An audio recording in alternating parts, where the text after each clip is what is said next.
Everyone, welcome back. आज हम natures treasures का पार्ट 2 करने जा रहे हैं। एनर्जी फ्रॉम द सन, यानी सूरज से मिलने वाली ऊर्जा। On a sunny day, Bhumi and Surya are helping Ajji dry chillies in the sun. एक दिन जब धूप निकली हुई थी, यानी दोपहर के समय, भूमि और सूर्य ने अपनी अजी ग्रैंड मदर की हेल्प करने के लिए वो गए। और उन्होंने क्या किया, उन्होंने जो चिलीज होती जैसे ये लाल मिर्च, उसको धूप में सुखाने में उनकी मदद की।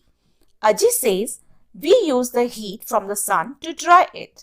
हम सूरज की रोशनी में, उसकी गर्माहट में, धूप में इसको सुखाते हैं। जो चिलीज है, लाल मिर्च, उनको we can use dried chilies when fresh ones are not available. जब मार्केट में फ्रेश ones अगर अवेलेबल नहीं है यानी मिल नहीं रहा, तो हम इन्हीं सूखी लाल मिर्च को खाने में इस्तेमाल करते हैं। I will give you some to take home. अजी ने कहा भूमि और सूर्य से कि वो उनको कुछ ड्राइड चिलीज घर ले जाने के लिए देंगी। Do you know that the sun is the main source of energy on earth? क्या आपको पता है कि जो मेन सोर्स ऑफ एनर्जी है हमारी पृथ्वी पर, वो सन है। सबसे ज्यादा हमें एनर्जी, धूप, सब हमें सन से मिलता है। All plants and animals are dependent on it. सभी जानवर और पेड़ पौधे इन पर पूरी तरह से डिपेंडेंट हैं, सूरज पर। We use heat and light from the sun for various purposes. हम लोग सूरज की रोशनी और उसकी गर्माहट को बहुत सारे कामों में यूज करते हैं। What are the some of the activities for which we need heat and light? ऐसे कौन सी एक्टिविटीज है जहां पर हम सूरज की धूप और गर्माहट यानी हीट को यूज कर सकते हैं? भूमि draws some pictures to show the uses of heat and light from the sun. भूमि ने कुछ पिक्चर ड्रॉ की जहां सूरज से क्या क्या काम हो सकते हैं वो उसने ड्रॉ किया। Help her by adding more examples. अब आपको इन 3 बॉक्सेस में वैसे ही कुछ डायग्राम और उसको डिस्क्राइब करना है।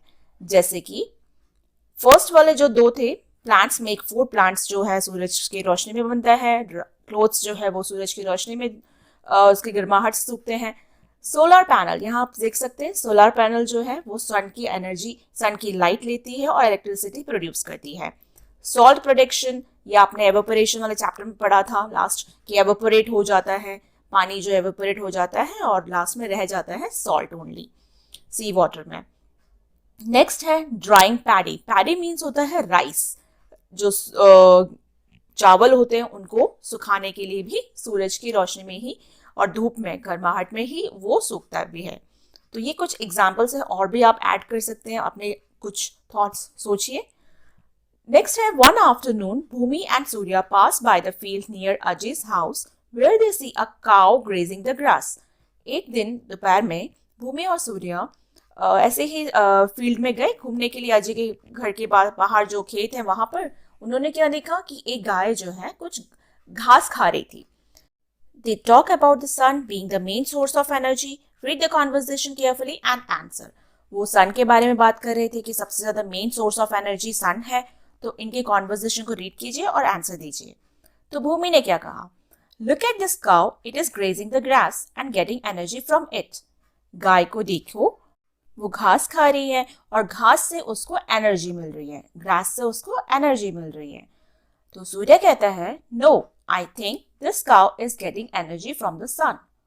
तो वो बोलता है कि नहीं, मुझे लगता है कि काउ को जो एनर्जी मिल रही है वो सन से मिल रही है, यानी सूरज से मिल रही है।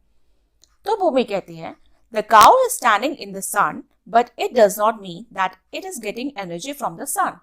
कि जो गाय है वो सन के सामने तो खड़ी है, यानी सूरज के सामने खड़ी है, लेकिन उसका मतलब ये नहीं होता कि उसको सूरज से डायरेक्ट उसको एनर्जी मिल रही है। तो सूर्य बोलता है, the cow is eating grass, grass leaves need sunlight to grow, so the main source of energy is the sun. This way The cow gets energy from the sun.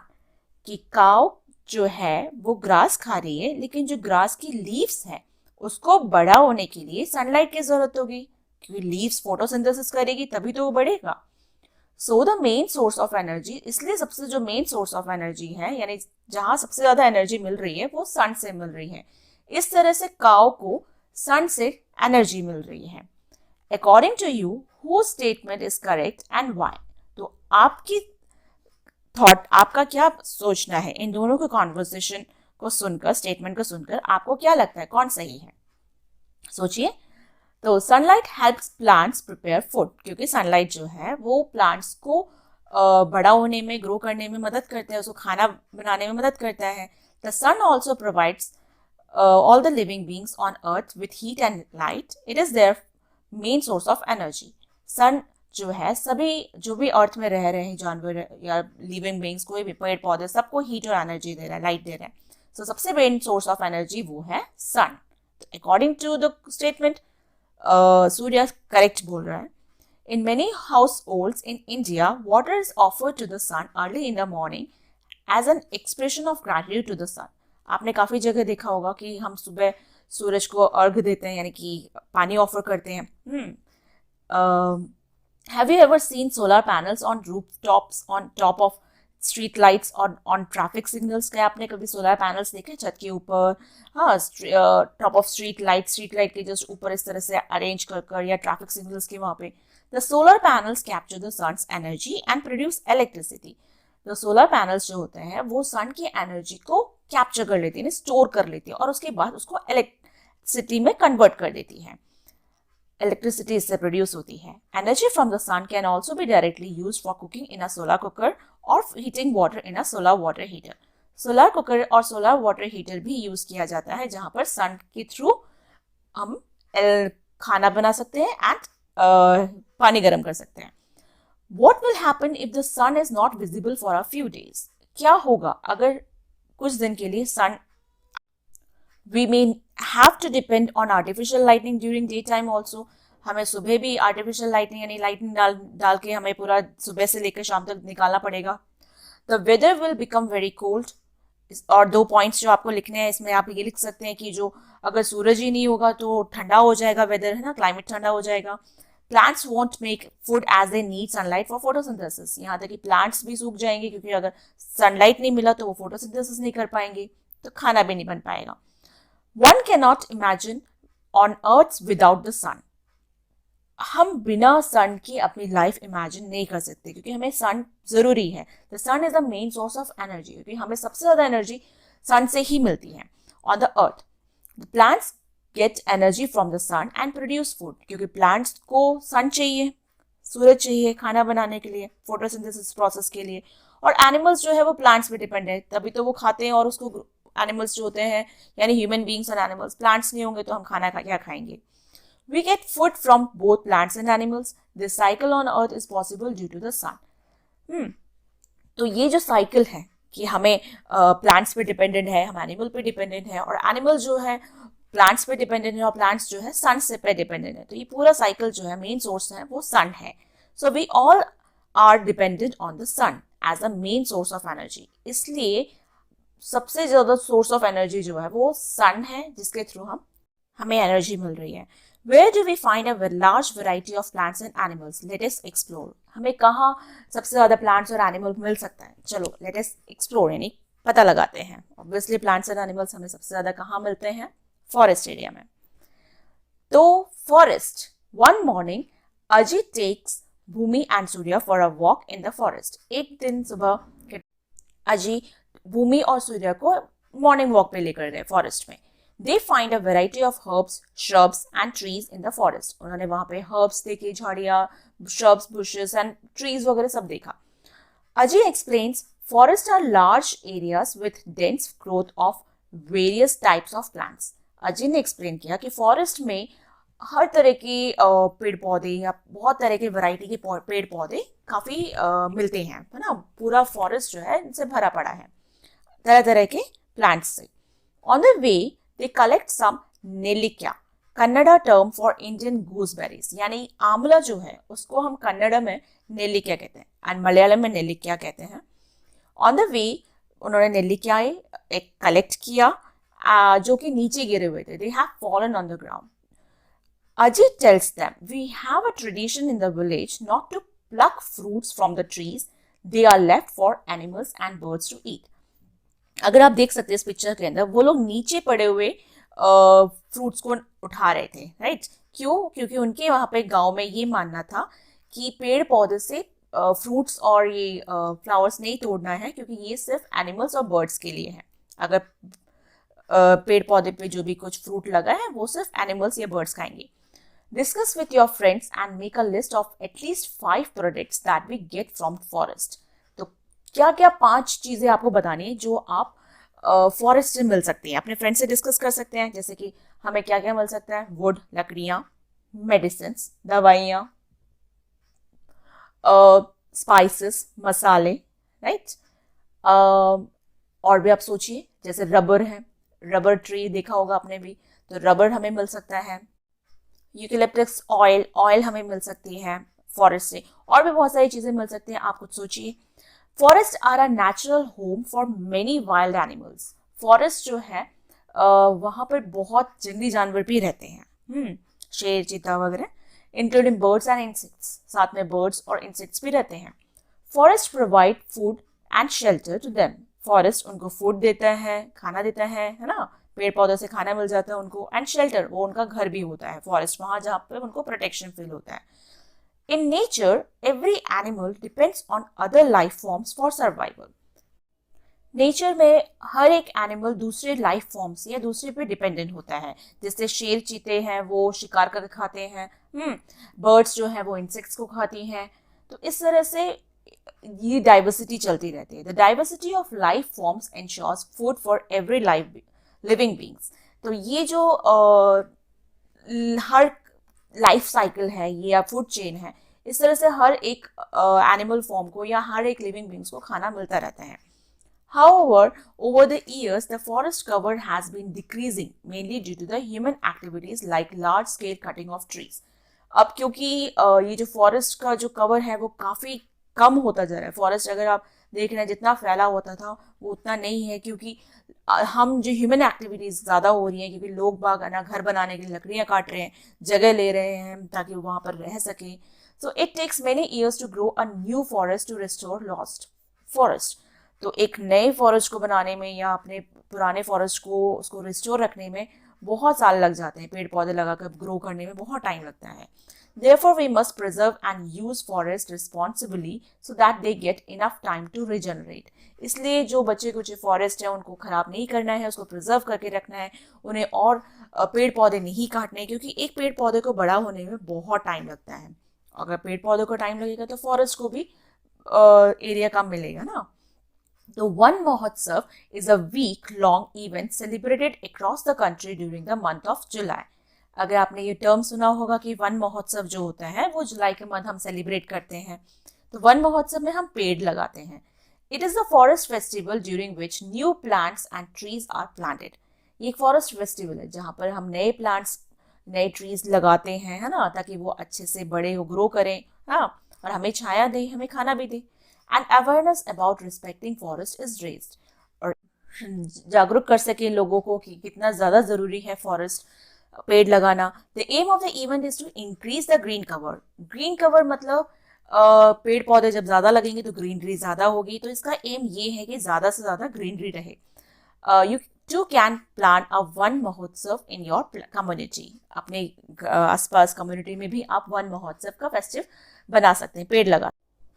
What are the consequences of cutting a large forest area? अगर हम ज़्यादा से ज़्यादा मात्रा में पेड़ पौधे cut कर देते हैं, फॉरेस्ट पूरा खाली कर देते हैं, तो क्या होगा? Make a presentation or do a role play or write a story or a poem that shows what could happen. तो आप कुछ रोल प्ले, प्रेजेंटेशन या इस तरह से ड्रामा या स्टोरी बना सकते हैं, इसमें से समझा सकते हैं कि ऐसे करने पे क्या हो सकता है। If we continue to cut down trees in our forest, तो क्या होगा? अगर हम लगातार कट करते रहेंगे तो क्या होगा? तो कुछ पॉइंट्स ऐसे हो सकते हैं जैसे लॉस ऑफ वाइल्ड लाइफ ही खत्म हो जाएगी।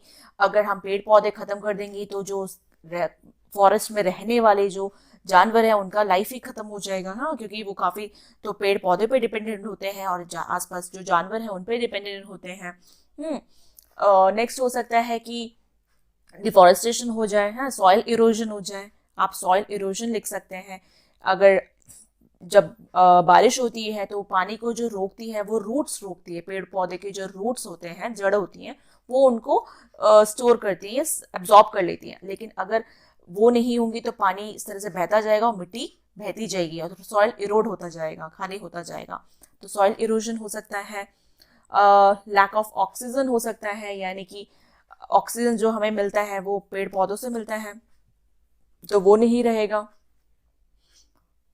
तो ये भी एक रीज़न है। अगर हम ज़्यादा मात्रा में पेड़ पौधे काटेंगे तो हमारा लाइफ ही हम, क्योंकि हम भी पेड़ पौधों पे डिपेंडेंट है, तो हमारी लाइफ ही काफ़ी ख़त्म हो जाएगी। नेक्स्ट, क्लाइमेट चेंज हो सकता है। क्लाइमेट में भी चेंज, यानी कि ज़्यादा गर्मी या ज़्यादा बारिश हो भी सकती है, या बाढ़ या सूखा भी हो सकता है, right. From ancient times India has a tradition of respecting, protecting and preserving forest. पुराने ज़माने में भी ट्रेडिशन रहा है हमारा कि हम पेड़ पौधों की प्रोटेक्शन करते हैं, यानी उनको रिस्पेक्ट करते हैं, प्रिजर्व करके रखते हैं, संभाल के रखते हैं, मतलब पेड़ पौधों की रक्षा करते हैं। You have already learned about the sacred groves in the chapter Diversity in the Living World. आपने chapter Diversity in the Living World में पढ़ा था। Many efforts have been made by common people to prevent the cutting of trees and thus saving forest. कि काफ़ी लोगों ने पेड़ पौधों को कटने से बचाया था और फॉरेस्ट को बचाया था इस तरह से। One such effort is the famous Chipko movement. आपने चिपको मूवमेंट में पढ़ा होगा, जहाँ पर लोग पेड़ पौधे से ऐसे चिपक जाते हैं, जैसे पिक्चर में दे रखा है, और उससे कटने से बचाते हैं। It started in the early 1970s in Uttarakhand, previously part of Uttar Pradesh. जब अभी जो उत्तराखंड है, पहले वो उत्तर प्रदेश का पार्ट रहा था 1970 में। वहाँ local women actively participated in the movement. वहाँ जो लोकल लेडीज हैं, उन्होंने उसको पार्टिसिपेट किया। They encircled and hug the trees to protect them from being felled. उन्होंने उसको ऐसे गले लगा लिया, ऐसे प्रोटेक्ट करने के लिए कि उन्हें उस पेड़ों को कोई काटे नहीं। During their walk in the forest, Bhumi and Surya noticed that there are a lot of leaves on the ground and the soil feels damp. जब वो फॉरेस्ट में ऐसे वॉक कर रहे थे, भूमि और सूर्या, तो उन्होंने नोटिस किया कि बहुत सारे जो पत्तियां हैं वो ग्राउंड में ऐसे पड़ी हैं और इकट्ठा होकर, और ऐसे लग रहा है जैसे कि सॉइल को वो पूरा सीलन जैसा हो गया। डैम्प एरिया जो उसको बोलते हैं, सीलन, जहाँ गीला गला हो जाता है, वेट हो जाता है, तो वहां पर ऐसा उनको फील हो रहा था कि पूरा सीलन हो गया है, खराब हो रही है सॉइल। तो Ajay explains the roots of the plants hold on to the soil and prevent it from being washed away. कि जो प्लांट्स की जो जड़ है वो इस सॉइल को प्रिवेंट कर रही है, यानी प्रोटेक्ट कर रही है, इसको संभाल के रख रही है, इसको जाने या वॉश्ड अवे यानी बहने नहीं देगी। जो प्लांट्स की जो रूट है वो इस मिट्टी को जकड़ के रखेगी। The leaves that fall from the tree decay and enrich the soil. यहाँ जो लीव्स पड़ी हुई हैं जो जमीन पर या फॉरेस्ट के ग्राउंड पे पड़ी हुई है, वो उस सॉइल को नॉरिश करेगी, यानी कि उसको और अच्छे बनाएगी विथ न्यूट्रिएंट्स। हाँ, the soil is used by new plants and tree to grow. और ये जो सॉइल है, जब ये अच्छे से उपजाऊ हो जाएगी तो वो और अच्छे पेड़ों को ग्रो कर पाएगी, है ना, ट्रीज और प्लांट्स को और अच्छे से बड़ा कर पाएगी, क्योंकि सॉइल अब अच्छा हो गया है, उसमें न्यूट्रिएंट्स आ चुकी है। इसको रिसाइकिल इसलिए कहा गया है कि पेड़ पौधे की जो पत्तियां हैं वो फिर से सॉइल को अच्छा कर रही है और सॉइल से फिर नए पौधे उग पाएंगी। Let us investigate the soil in more detail. तो अब हम देखते हैं आसपास के सॉइल की क्या क्वालिटी होती है, कैसा दिखता है। Soil, rocks and minerals. Bhumi, Surya and Aji come back home from the forest. Bhumi and Surya help Aji in preparing the soil in the garden for planting some vegetables. अब भूमि, सूर्या और अजी वापस घर आए, हाँ, फॉरेस्ट से, और भूमि और सूर्या ने अजी की हेल्प की गार्डन में सॉइल को अच्छे से खोदने में और उसके अंदर वेजिटेबल्स ग्रो करने में। Ajji asked them to dig the soil. Ajji ने कहा कि उस सॉइल को अच्छे से डिगिंग करो, खोदो, जेंटली एंड लूजन द लम्प्स, और उस तरह से जो उसके अंदर इकट्ठा हुआ जैसे लम्प्स बन जाते हैं ना, जैसे इकट्ठा बन जाता है लम्प्स जैसे, उसको अलग करने के लिए, यानी कि ग्रुप जैसा इकट्ठा हो जाता है जब सॉइल। तो you have already learn in the chapter living creatures exploring their characters. तो आपने living creatures exploring their characters में अच्छे से पढ़ा था that for plants to grow the space between the soil particles not only provides sufficient air but also space for the roots to grow easily। कि अगर plants के बीच में जो सॉइल है, सॉइल में अगर अच्छे से स्पेस होगा, तो सॉइल पार्टिकल्स में अगर अच्छा सा स्पेस होगा तो हवा भी पास होगी अच्छे से, सफिशिएंट एयर भी होगा और अच्छे से रूट ग्रो कर पाएगा। Bhumi and Surya could see small pebbles, the roots of plants and few earthworms too in the soil। भूमि और सूर्य जब सॉइल को अच्छे से खोद रहे थे, उसको अच्छे से लूज कर रहे थे, तो उन्होंने देखा कि उसके अंदर कुछ पेबल्स यानी कंकड़ पत्थर भी हैं और कुछ प्लांट्स के रूट्स भी हैं और कुछ अर्थवॉर्म्स भी हैं। Do you realize that earthworms are natural agents that help in turning and losing the soil? क्या आपको पता है अर्थफॉर्म जो होता है जिसको हम फार्मर्स फ्रेंड भी कहते हैं, वो एक नेचुरल एजेंट है जो कि लूज करता है, एक लिविंग बीइंग है जो कि सॉइल को अच्छे से लूज करता है. While Bhumi and Surya help Aji, let us do our own experiment. चलो हम एक एक्सपेरिमेंट करते हैं, लेकिन उससे पहले आपको ये कॉशन यानी ये रीड करना है दैट जब भी आप सॉइल में हाथ डालते हैं तो wash your hands thoroughly after touching the soil. जब भी आप सॉइल में हाथ डालते हैं उसके बाद अपने हाथों को अच्छे से धोना पड़ेगा, क्योंकि अगर आप अच्छे से धोएंगे नहीं तो हो सकता है सॉइल के अंदर कुछ गार्बेज होगा या जर्म्स होंगी, तो वो हमारे हेल्थ के लिए अच्छा नहीं होगा, वो हमारे लिए हार्मफुल होगा. तो अब हमें क्या करना है activity, collect samples of soil from different areas around your home and school. थोड़ा सा सॉइल इकट्ठा कीजिए अपने घर के पास में या नेबरहुड में या स्कूल से कहीं से भी. Guess what could be there in the different soils. अब आपको गेसिंग करनी है कि इस सॉइल के अंदर क्या क्या हो सकता है, किस तरह का टेक्सचर है, छूने में कैसे लग रहा है, क्या फील हो रहा है, etcetera etcetera. Next, observe carefully each soil sample and note its colour. अच्छे से सॉइल को अच्छे से देखना है और उसका कलर पता करना है कि इसको वो दिखने में कैसा है, कलर कैसा है उस सॉइल का. अब आपको यहाँ पे टेबल दे रखा है, उसको आपको फिल करना है. बिफोर दैट आपको क्या करना है, touch each soil sample and feel it's texture. आपको सॉइल सैंपल को कलेक्ट करना है और उसका टेक्सचर यानी छू के पता करना है कि वो दिखने छूने में कैसा लगता है. Observe the soil sample with your naked eye. If you are having a magnified lens, look at the soil through it. Soil sample को अपने आंखों से, खुली आंखों से देखना है कैसा है. अगर आपके पास मैग्नीफाइंग ग्लास है या फिर उसकी मदद से आप सॉइल देख सकते हैं कैसे दिखता है. और उसके बाद आपको ऑब्जर्वेशन को रिकॉर्ड करना है. तो ये टेबल है, location from which soil sample was collected, what I guessed about the soil, observation of soil with naked eye including its colour and texture, observation of soil with magnifying lens. जो अभी बताया वही चीज. पहले soil को collect करना है, उसको पता करना है कि वो दिखता कैसे है, छूने में कैसे लगता है, फिर उसको उसका मैग्नीफाइंग ग्लास से उसका कलर वगैरह सब कुछ बताना है आपको. ठीक है, तो ये है पहला गार्डन सॉइल आपने लिया गार्डन में से. अब सेकेंड जो पॉइंट टेबल है उसमें दे रखा है rich and good for plants. Garden की जो सॉइल होती है वो काफी अच्छी होती है प्लांट्स को ग्रो करने में. दिखने में वो डार्क ब्राउन होता है, थोड़ा मॉइस्ट होता है, थोड़ा वेट जैसा और सॉफ्ट भी होता है. It contains tiny organic particles and small insects. में ऑर्गेनिक पार्टिकल्स काफी अच्छे होते हैं और छोटे इंसेक्ट्स भी पाए जाते हैं. रिवर बैंक मतलब नदी के पास वाला जो मिट्टी है वो थोड़ी सैंडी और लूजी होती है, सैंड जैसा होता है, रेतीला जैसा. लाइट ब्राउन और ड्राई होता है और कोरस होता है थोड़ा रफ जैसा होता है और लाइट ब्राउन होता है, सूखा सूखा लगता है. उसमें सैंड ग्रेन्स होते हैं एंड नो ऑर्गेनिक मैटर. कुछ भी ऑर्गेनिक मैटर, छोटे छोटे पौधे वगैरह जो होते हैं वो नहीं पाया जाता. कंस्ट्रक्शन साइट वाले जो होते हैं वो हार्ड होता है, थोड़ा सा रॉकी जैसा होता है ना, रॉक जैसा. और उसका जो कलर होता है वो ग्रेइश होता है, थोड़ा ड्राई और रफ जैसा होता है. और उसमें वो फाइन डस्ट पार्टिकल होते हैं और स्मॉल रॉक पार्टिकल्स आपको उसके अंदर मिलेंगे दिखने में. और is there any difference between your guess and what you can actually observe when you look closely? जो आपने सॉइल देखकर गेस किया कि इसका कलर क्या हो सकता है, इसका कलर और इसके अंदर क्या क्या हो सकता है, और मैग्नीफाइंग ग्लास कर उसको ऑब्जर्व करके देखने पर क्या कोई इसमें अंतर महसूस किया या कोई अंतर मिला?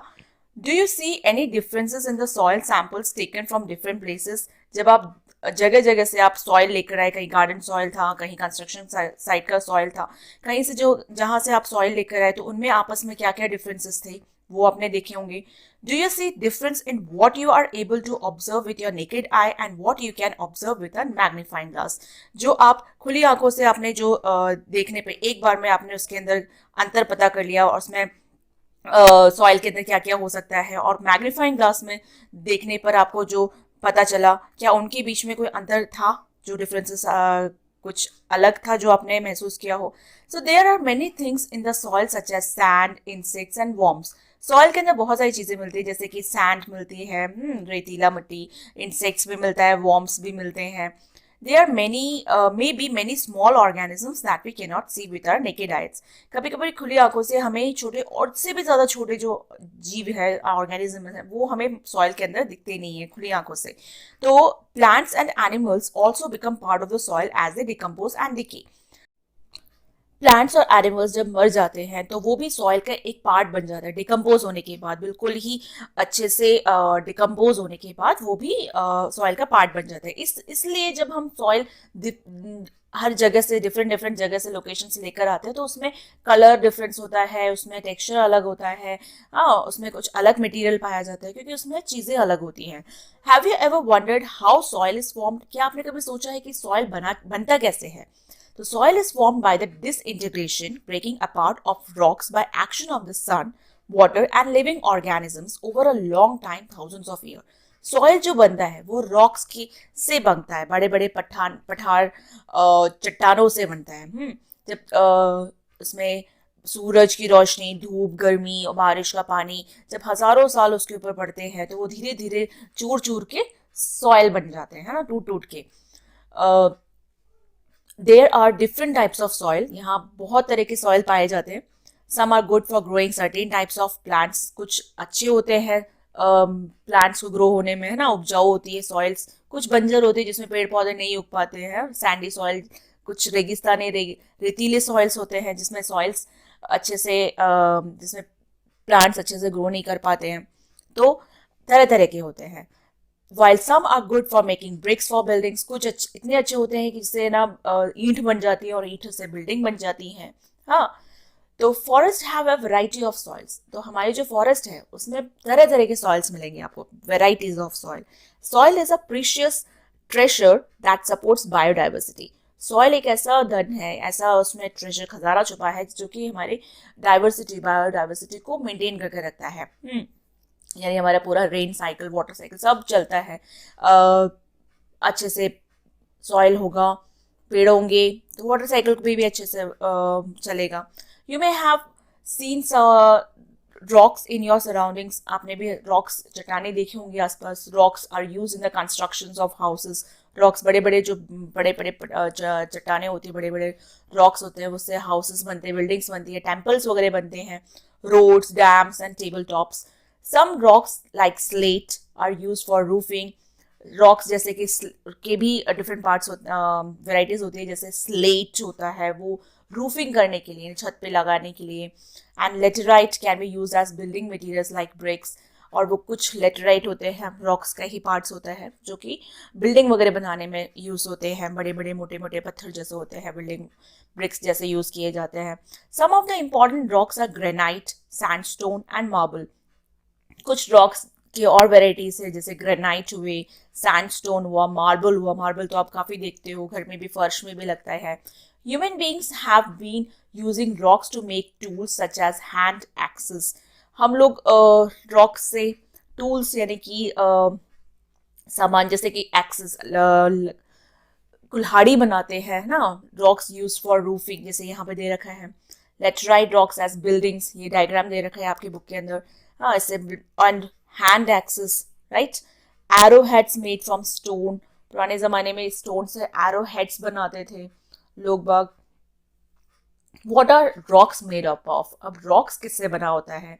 दे are made up of minerals, ये मिनरल से बने होते हैं। important metals such as aluminium, gold, copper and iron are extracted from the minerals.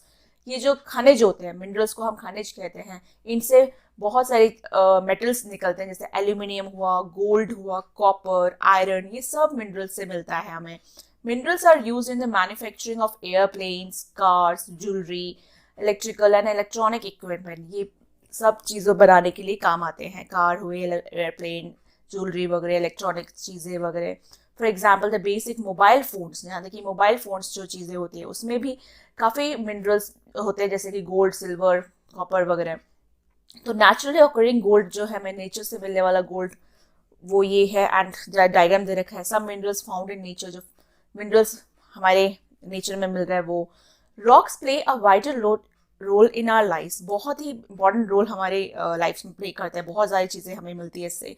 It takes thousands to million to years to form rocks, यहाँ हज़ारों साल लग जाते हैं सॉइल को बनने में, रॉक्स को भी बनने में। Therefore it is important to conserve and use them responsibly, क्योंकि इसको बहुत टाइम लगता है बनने में, तो इसलिए इसकी बहुत वैल्यू है, इसलिए इसको संभाल के यूज़ करना चाहिए। Do you know how rocks and minerals are transported from one location to another? क्या आपको पता है एक जगह से दूसरी जगह इस बड़े बड़े चट्टानों को, इस बड़े बड़े रॉक्स को लेके जाने में कैसे ट्रांसपोर्ट किया जाता है? Most vehicles that we use for transportation use fossil fuels. बड़े बड़े गाड़ियां अगर यूज करने के लिए हमें उसमें अंदर फॉसिल फ्यूल्स की जरूरत पड़ती है। तो नेक्स्ट वीडियो में हम फॉसिल फ्यूल्स के बारे में पढ़ेंगे। Till then bye bye, thanks for watching. मेरे चैनल को शेयर कीजिए, सब्सक्राइब कीजिए एंड कमेंट